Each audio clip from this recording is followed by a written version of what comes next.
어느 사회학자가 현대의 특징을 세 가지로 얘기를 했습니다. 하나는 마치 현대는 콘크리트 사회와 같다 그랬습니다.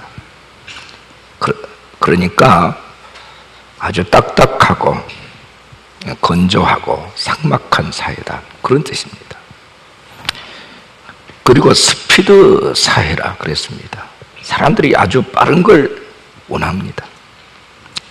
초스피드한 시대가 됐다 보니까 우리 사람들의 기질과 성격도 아주 급해졌고 참을성이 없는 그런 특징이 두드러지고 있습니다. 그리고 세 번째는 스트레스 사회라. 많은 사람들이 불확실한 미래 때문에 또 현실 때문에 스트레스를 받습니다.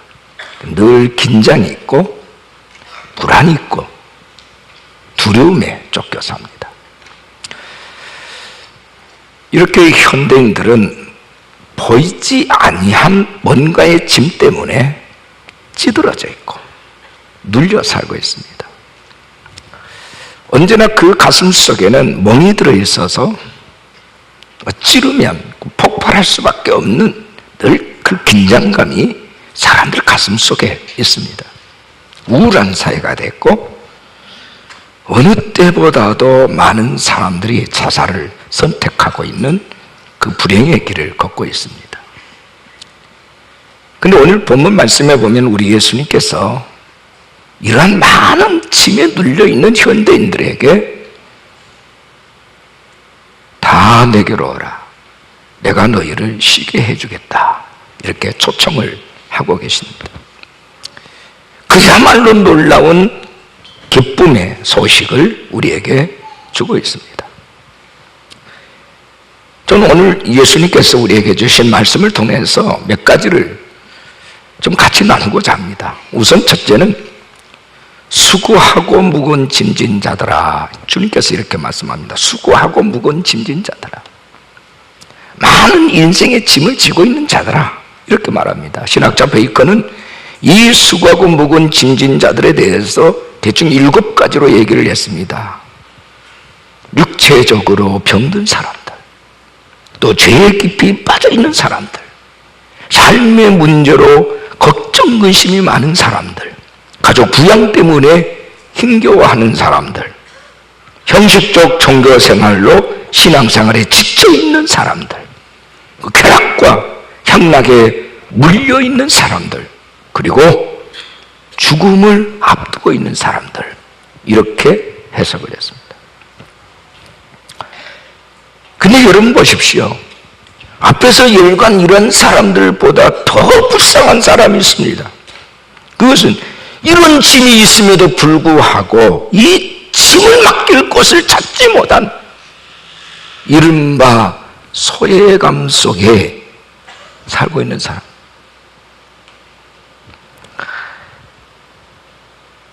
이 세상에 의지할 것이 없고 오직 유별나게 나만 이런 고통을 받고 있다라고 하는 절대 고독감, 이게 소외감입니다. 이 소외감은요, 우리 인격을 파괴시키는 무서운 독소입니다. 근데 많은 현대인들이 이것에 빠져 있습니다. 동물학자들의 연구에 의하면 이 고라니라고 하는 동물이 있는데요, 이거는 초식동물입니다. 아주 순한 동물입니다. 사슴과에 속해 있는 동물이죠. 근데 이놈이 어쩌다가 집단, 이 공동체에서 소외가 되면 그 반발감이 아주 얼마나 심하든지 무서운 맹수로 돌변한다고 합니다. 그래서 어느 맹수 앞에서도 두려워하지 않는, 그리고 돌진하는 포악성을 드러낸다는 겁니다. 이 고라니가요. 근데 어느 심리학자는 우리 인간에게 이런 고라니 습성이 있답니다. 그렇게 순하디 순한 사람도 병이 들거나 고통에 빠지거나 어려운 일이 생기면 그 그리고 누군가가 그를 돌봐주지 않는, 다시 말해서 가족이 해체되고 집단에서 떨어져 나오면 무섭게 인격이 비뚤어지고 포악성이 드러난다는 겁니다.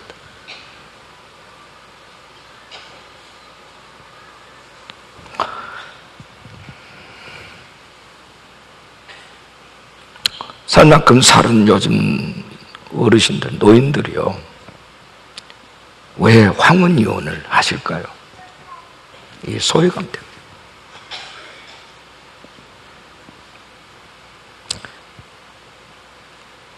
그동안 나는 너무나도 많은 희생을 했다. 더 이상 희생하고 싶지 않다. 나도 살아있다라고 하는 소리를 치고 싶다.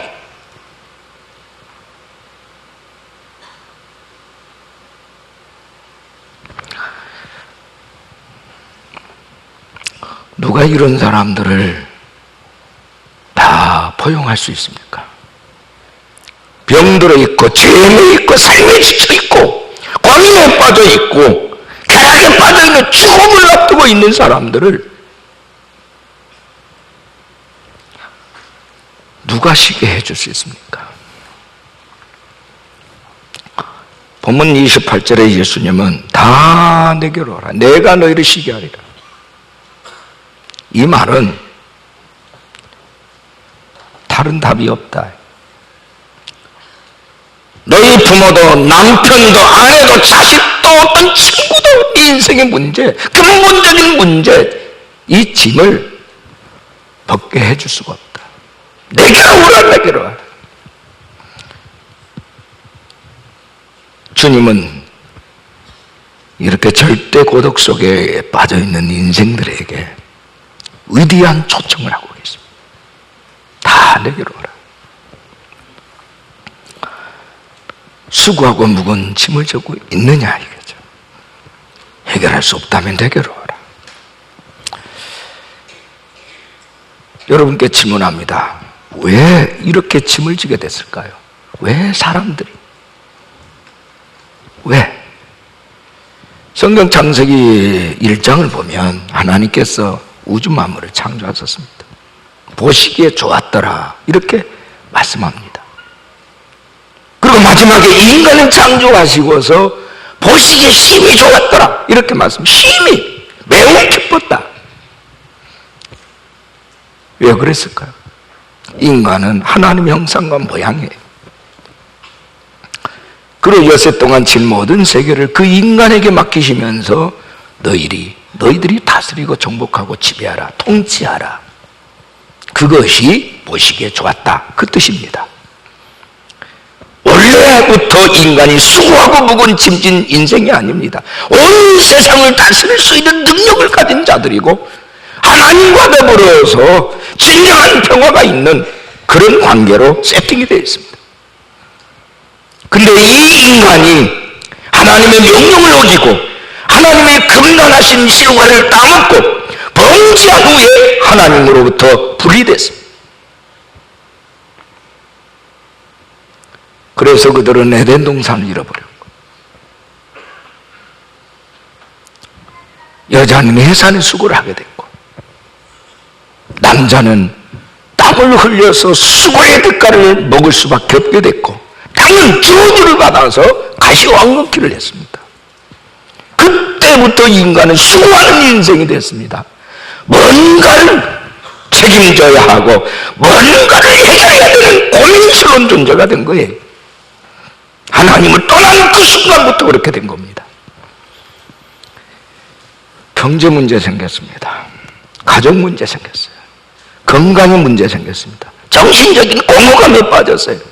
그래서 많은 사람들이 이것을 잊어버리기 위해서, 망각하기 위해서 술에 취하고 마약에 취하고 쾌락에 취하고 뭔가에 취하려고 합니다.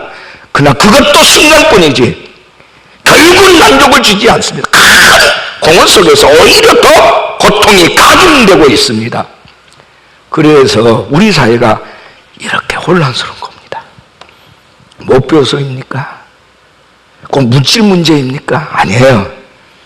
물질이 많다 해서 행복한 게 아닙니다. 지난 2001년 7월 26일자 조선일보에 실린 기사 내용입니다. 하인츠 프레이터라고 하는 독일 사람이 있어요. 근데 이 사람이 1942년에 독일의 아주 가난한 농부 가정에서 태어났어요.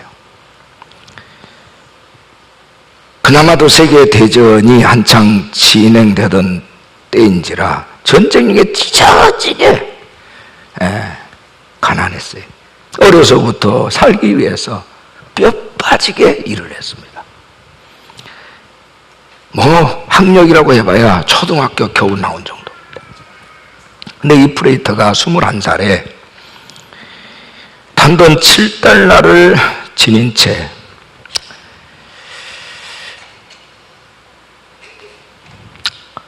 미국에 왔다 갔다 하는 화물선을 탑니다. 조금의 그 돈을 벌기 위해서 하루에 14시간씩을 땀 흘려 피나게 고생을 했습니다. 먹고 싶은 거 먹지 않았고 입고 싶어도 옷을 사지 않았습니다. 그래서 모아서 이제 조그만한 자동차 정비소를 그 동네에다가 차리게 됐습니다. 요즘으로 우리가 말하면 카센터죠. 카센터. 열심히 일했습니다. 근데 거기서 그는 차를 고치다가 어느 날 아이디어를 하나 얻게 됐습니다. 야, 차 지붕이 뻥 뚫리면 얼마나 좋을까? 그 지붕을 뜯고 거기다가 유리창을 달았습니다. 이게 바로 최초의 썬루프입니다. 썬루프에 특허를 냈고 개발자가 됐습니다. 당시에 이 사람이 만든 것에 대해서 뉴욕타임즈는 이렇게 기록을 했습니다.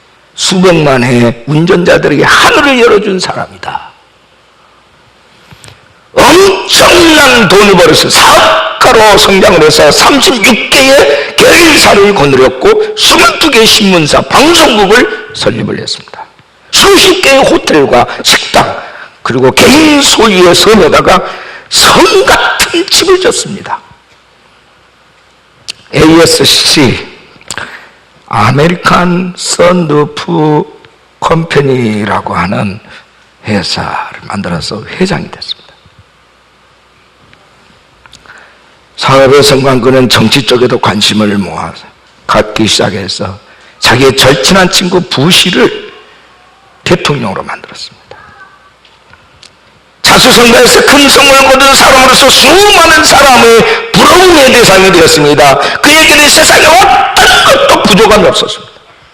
자기가 원하는 것은 다 이뤘습니다. 다 가졌습니다. 그는 미국 자동차 산업의 메카인 디트로이트시 앞에 있는 큰 호수 안에다가 호화로운 집을 지었습니다. 매일 호화로운 여생을 누린 것입니다. 그런데 그렇게 인생을 성공했다고 사람 내에 부름을 샀던 이 프레이터가 2001년 7월 6일 59세 일기로 세상을 떠났습니다. 자살했습니다. 그의 일기를 보니까 자살한 이유는 간단합니다. 나는 공허하다. 이게 나는 공허하다. 모든 것을 가졌지만, 모든 것을 하고 싶은 대로 했지만 나는 공허하다. 이게 공허하다. 그 주변의 많은 사람들은 그의 재산을 바라보고 쫓아다. 어느 누구도 믿을 수가 없어요. 아무도. 그 절대 고독감, 절대 소유 속에 빠져서 나는 공허하다. 그래 죽었어요.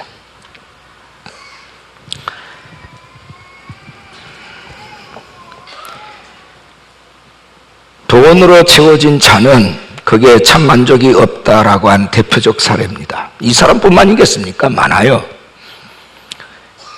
근데 왜 사람 속에는 구멍이 공허감이 생길까? 그것은 그 인생이 하나님을 떠났기 때문입니다. 하나님을 떠난 모든 인생은 공허해요. 하나님의 품을 떠난 모든 인간은 자신이 알든 모르든 사단의 지배를 받고 악의 종이 되어 살아갑니다. 하나님을 떠난 그 순간부터 사단은 그의 주인 노릇을 우상을 섬기게 하고 점을 치게 하고 구술하게 하고 미신을 지키고 이사 결혼 날짜 몇 자리까지 10년 대문을 달 때 그 방향마저도 마음대로 못합니다. 그 귀신한테 물어요.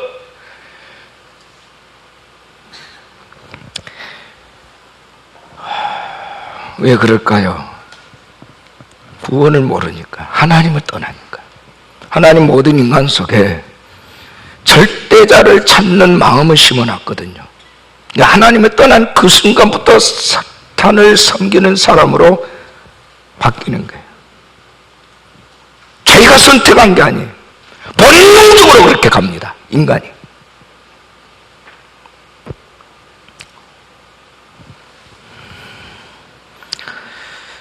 역시는 왠지 피곤하고 원인모를 질병이 찾아와요. 뇌 가위에 눌리고 우환에 시달립니다. 병원에 가서 진단하면 신경성이라 이렇게 말합니다.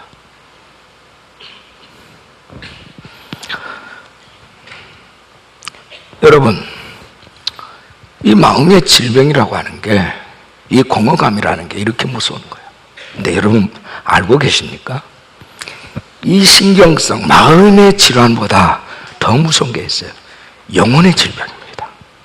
하나님을 떠난 마음, 이게 더 문제예요. 하나님을 떠나 있는 대부분의 사람들은 자신의 영혼에 대해서 관심이 없거나 또 어떻게 됐는지에 대해서 아예 모릅니다. 마치 하루살이와 같습니다. 여러분, 오늘 하루살이와 메뚜기가 같이 놀았어요. 메뚜기가 야, 오늘은 그만두고 내일 만나자. 하루살이가 내일이 뭔데? 아, 그거는 내일은 캄캄한 밤이 지나면 밝은 날이 오는데 그게 내일이야. 근데 이 하루살 메뚜기의 이 말을 도무지 이해를 할 수가 없는 거예요. 그렇죠? 하나님을 떠난 사람은 하나님을 이해 못합니다. 영원한 하나님의 세계를 이해를 못합니다. 그건 아무리 이해하려고 해서 되는 게 아니에요.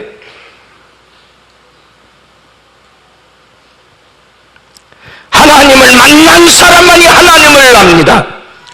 영혼의 세계가 들어온 사람만이 영혼을 얘기할 수 있습니다. 그 마음속에 진정한 자유함이 임한 사람만이 자유를 얘기할 권리가 있습니다.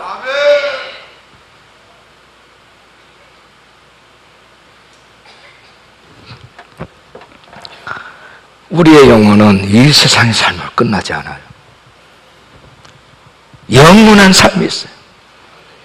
그러나 그게 영원한 삶이 다 똑같은 게 아니에요. 어떤 사람은 지옥 같은 곳에서 영원한 삶을 살고 어떤 사람은 천국에서 영원한 삶을 삽니다. 주인이 누구냐의 문제입니다. 하나님이냐 아니면 사탄이냐.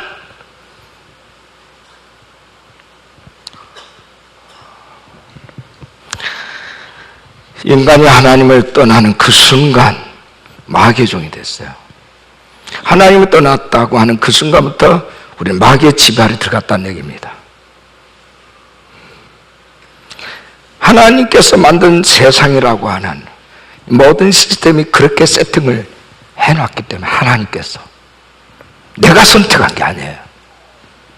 여러분, 이 세상 여러분 스스로 태어나고 싶어서 태어난 사람 있습니까? 내가 어느 가문에서 태어났다, 이것을 여러분 결정하셨습니까? 결정하지 않았어요. 내가 미국에서 태어나야 될지, 한국에서 태어나야 될지, 강주에서 혹은 서울에서 태어날지 우리는 아무것도 결정한 거 없어요. 부모가 결정한 것도 아니에요. 전능하신 우리의 영원한 주인이신 하나님이 그렇게 우리를 보내셨어요. 알고 계십니까?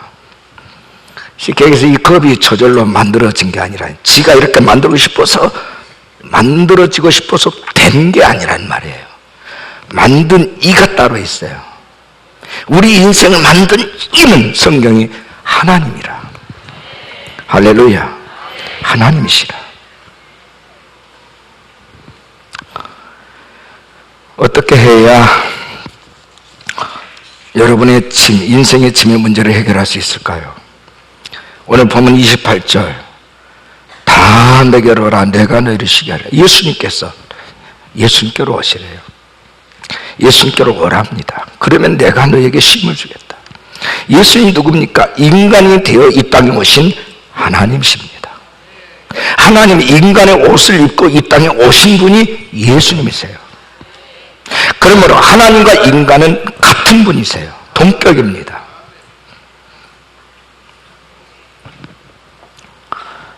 우리가 예수님 앞에 나올 때 내 죄의 문제, 인생의 문제, 내 고통의 문제가 해결된다는 말이에요. 하나님 인간이 되어 이 땅에 오신 예수님은 내 마음의 구주로 영접할 때에 하나님의 시스템에 예수님의 통치가 내 안에 들어온다는 얘기예요. 내가 스스로 죄의 문제를 해결할 수 없는데, 내 어떤 고민스러운 문제를 해결할 수 없는데, 예수님이 내 안에 들어서 나의 인생의 주인이 되는 그 순간부터 그 문제가 해결된다는 뜻입니다.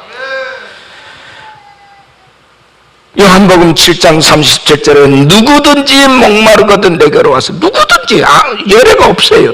가난하든 부하든 교통업계든 관계없습니다. 누구든지 예수님께 오면 인생의 갈증이 해결된다. 호시아 6장 1절에 오라, 우리가 여호와께로 돌아가자. 여호와께서 우리를 찢으셨으나 도로 낫게 하실 것이요 우리를 치셨으나 싸매주실 것입니다. 왜 찢고 왜 치십니까? 우리 인생에 고집이 많아. 너무 교만해. 하나님께서 우리를 당신과의 관계를 다시 새롭게 건강하게 세팅하기 위해서 치신다는 얘기예요. 매를 때린다는 얘기입니다. 그 사람이 재앙을 만나면 겸손해지잖아요. 하나님 앞에 나옵니다.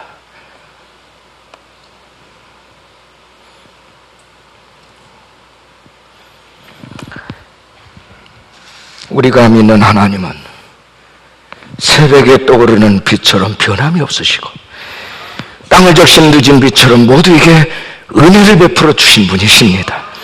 모든 사람을 넉넉히 적시고도 남을 은혜입니다. 기억하시길 바랍니다. 얼마나 놀라운 사랑인지 모릅니다. 이 세상에서 이런 사랑이 없기 때문에 사도 요한은 이렇게 고백을 했습니다. 요한일서 3장 1절에 보라, 아버지께서 어떤 사랑을 우리에게 베푸사 하나님의 자녀라 일컬을 맡게 하셨는가. 감탄하고 있는 내용이죠. 단순한 것 같지만 절대 단순한 문장이 아닙니다. 어떤 사랑이란 말은 포타포스라는 헬라어입니다. 이 말은 말로 이루 표현할 수 없는 일에 대해서 놀라움과 경탄을 표현할 때 쓰는 단어입니다. 놀라워라, 하나님의 사랑 놀라워라, 그런 말입니다. 이건 경험한 자만이 할 수 있는 고백이에요. 머리로 이해하는 게 아니에요. 그 사랑을 만난 사람, 그 사랑이 가슴속에 들어온 사람만이 할 수 있는 고백입니다.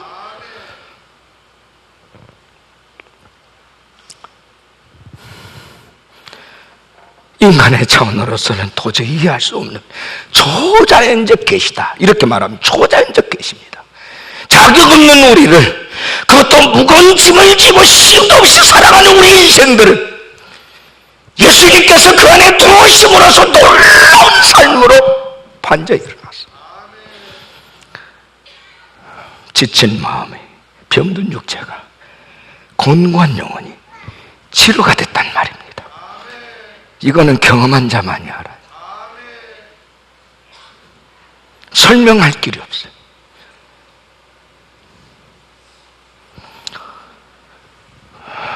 저는 한때 자살을 하려고 했던 사람입니다. 인생이 싫어서, 너무 힘들어서. 근데 하나님의 사랑이 내 가슴속에 들어오는 그날부터 내 인생에 반전이 일어났어요. 이제는 그 사랑이 너무너무 크고 놀라워서 그 사랑에 매어서 이제 내 남은 생애를 아버지께 드리겠다고 헌신한 사람이에요. 가진 자들, 높은 지위를 가지고 있는 사람들 두렵지 않습니다.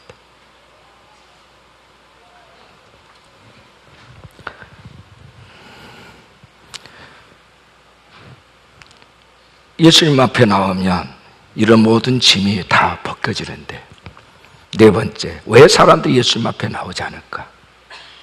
왜 나오지 않을까? 본문 25절에서 이렇게 설명합니다. 예수님의 설명이에요. 천지의 주제이신 아버지여, 이것을 지혜롭고 슬기는 자들에게는 숨기시고 어린아이들에게 나타내심을 감사하나이다. 지혜롭고 슬기는 인생에서 맞다 맛을 답하고 알만한, 세상의 많은 것들을 다 알만한 사람들에게 숨겼대요. 그리고 아주 천진난만한 어린아이에게 나타났답니다. 이건 나타내시는, 계시하신다는 말이 무슨 얘기입니까? 어린아이의 특성이 뭡니까? 아주 단순해요. 머리가 복잡하지 않습니다. 어른들처럼 어떤 교만과 고정관념에 빠져있질 않아요. 어른들은 공짜 없는 세상이 어디 있느냐? 돈 없이 값을 사라, 그 말을 믿을 수가 없어요. 그건 어린아이들은 믿습니다. 구원은 돈을 주고 사는 게 아니에요. 그냥 받는 거예요. 하나님의 은혜와 사랑 그냥 받아들이는 겁니다. 대가를 지불한 게 아니에요. 이미 예수님께서 십자가에서 다 대가를 지불하셨어요. 어린아이처럼 단순히 그 말씀을 받아들이면 돼요. 믿으면 돼요. 믿음은 본능적인 것입니다. 이해하는 게 아니에요. 여러분 낳게 하신 부모, 호적도 한번 보고 호구조사 해보니까 부모인 것이 믿어졌습니까? 그 얼마든지 가짜로도 만들 수 있어요. 끝까지 서류. 아니에요. 제 밑에 여동생이 있는데 하도 얘가 어렸을 적에 너무 많이 울어서 울보라고 별명을 붙여놨어요. 아주 하도 많이 울면 하루 종일 울어요. 그러니까 여러분한테 한 얘기가 다리 밑에서 주워온 것이, 이렇게 욕을 하니까 막 그땐 더 자지를, 아니야 나는 다리 밑에서 주워오지 않았어. 막 얘가 우는 거예요. 아니야, 너 다리 밑에서 주워왔어. 아니야. 종일 울어. 의심하지 않아요. 저분이 내 아빠인 것을, 저분이 내 엄마인 것을 의심하지 않습니다. 믿음은 선물이에요. 본능적인 것입니다. 우리가 주님이 나의 주가 된 것도 마찬가지예요. 그분이 내 안에 들어오시고 내 인생의 주인이 되는 순간 믿어져 버리는 거예요. 할렐루야. 막 내가 그분의 성경을 연구해가지고 따져보고 믿은 게 아니에요.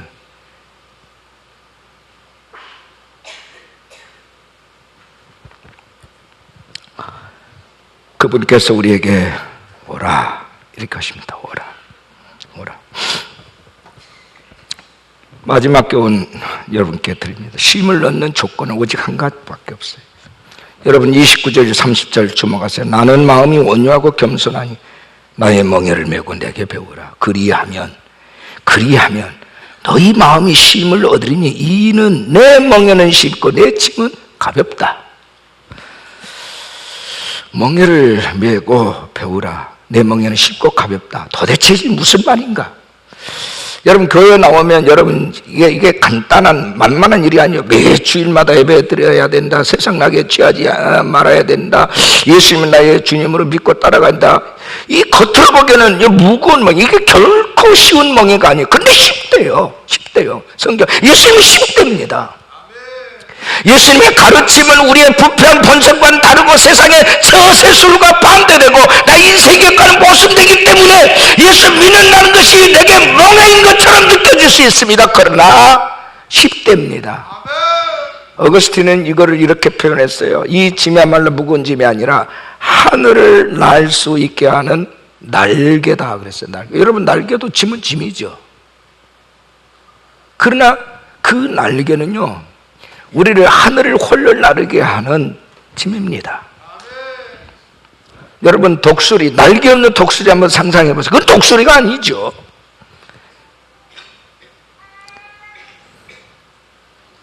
우리가 예수님을 믿는 것은 내 몸에, 내 영혼에 날개를 다는 거예요. 그래서 하나님 어디로 끌고 가시든지 갈 수 있는 내 인생에 내 영혼을 자유롭게 날아가게 하는 날개입니다. 무엇에도 매이지 않고 어떤 죄짐에도 물리지 아니하는, 거기로부터 나오게 하는 날개입니다.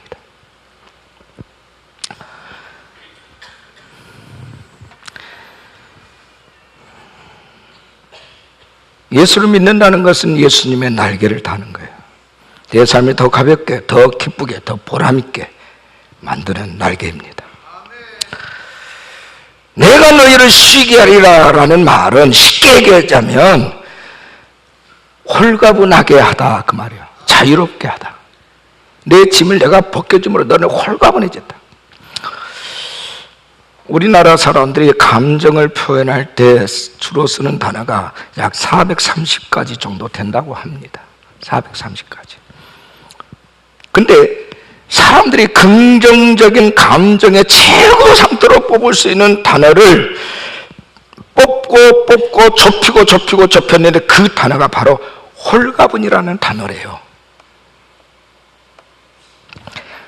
쉽게 얘기하면 내가 어떤 의미 있는 일을 성취했다든지 물질적인 어떤 것을 획득했다든지 좋은 일이 생겼다든지 할 때 세상 사람 죽인다, 끝내준다, 아싸, 원래 그러잖아요. 근데 그 단어가 아니래요.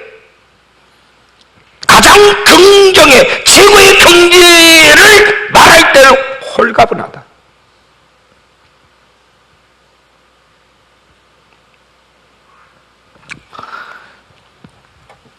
예수님을 나의 구주로 영접한 그 순간 우리의 인생의 짐이 다 벗겨지고 홀가분해집니다. 할렐루야. 홀가분해집니다. 이거는 경험하는 것이지 이해하는 게 아니에요. 믿는 사람들에게 주어지는 특권입니다. 우리가 음식을 먹죠. 그럼 행복해집니다. 먹는 즐거움이라고 하는 것은 먹어본 사람만이 알아요. 병든 사람은 먹는 즐거움이 없어요. 모든 입맛이 다 써요.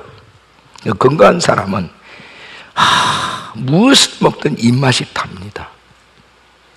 이건 경험하는 거지 이해하는 게 아니에요. 맛을 본다라고 얘기하는 거예요. 맛을 본다.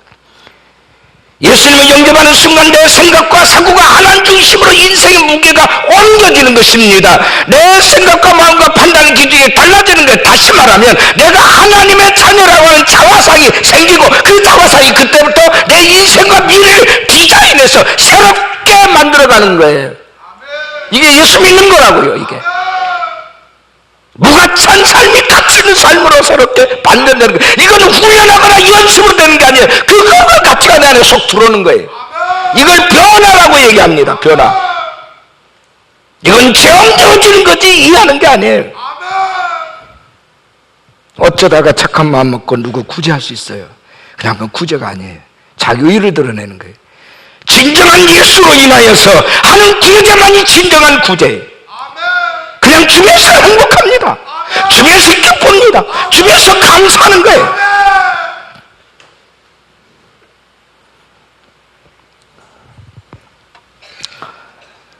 예수 믿고 구원받은 사람들이 왜 행복할까?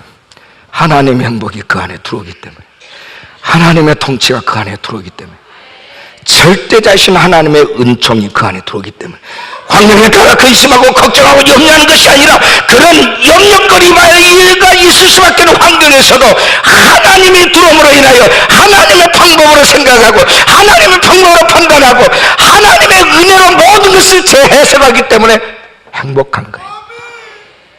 예수님의 제자들이 한때는 예수님 배신하고 도망을 쳤습니다. 그런데 하나님의 영이 그들 안에 쏙 들어온 순간부터 인생이 달라졌어요. 그들을 만난 사람들마다 하나님을 경험을 해요. 하나님의 나라가 임해요. 의와 평강과 희락이 그들을 지배합니다. 오늘 우리 교우들의 초청을 받고 처음으로 하나님의 집에 온 가족들 낯설지요. 예배자로서 예배드리는 이게 낯설 겁니다. 그러나 우리 주님을 만나면 이게 결코 낯설지 않습니다. 할렐루야. 내 인생이 홀가분해져요. 내 인생이 기뻐져요. 내 안에 답답한 문제들이 떠나고 내 인생에 희망이 보이기 시작해. 할렐루야.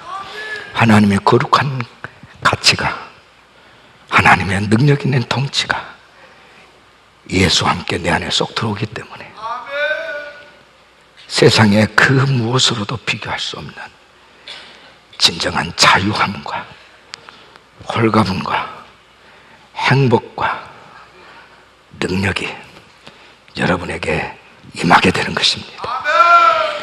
다 내게로 오라. 수고하고 무거운 짐진 인생들아, 다 내게로 오라.